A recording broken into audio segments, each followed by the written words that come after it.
So recent time studies, I think actually it was like around Christmas time.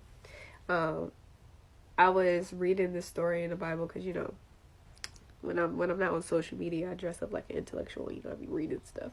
Anyway, so I was reading about Isaac in Genesis and about how he built 5 wells. Like we know that he built 5 wells, and like the first well was titled.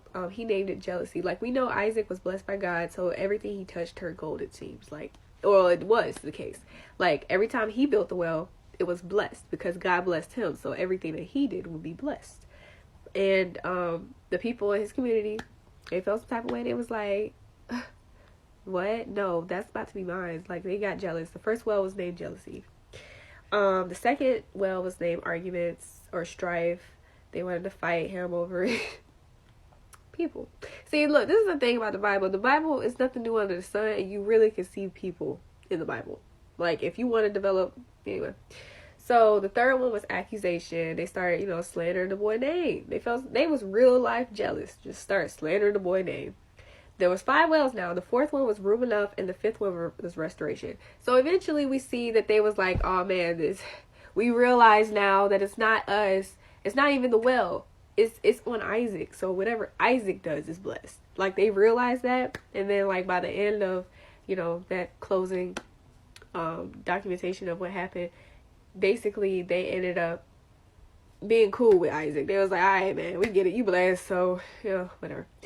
But what really stood out to me, what God brought me back to, he circled me back to room enough, right? So like I'm getting ready, whatever, and then he, cause like sometimes I ask God like, what should I tell your people, okay? Cause obviously you using me. He uses me when I don't even ask, but I was like, so what do you want me to tell them? So he gave me a message today, and the message was make room. So I will make room for you. Please live here.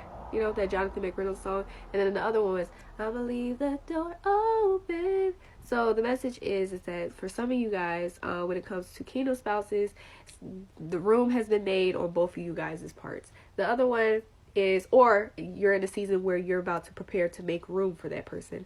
The other one is there's an open door for some of you guys, which means that situations that seemingly are dead are actually not. Go check it again.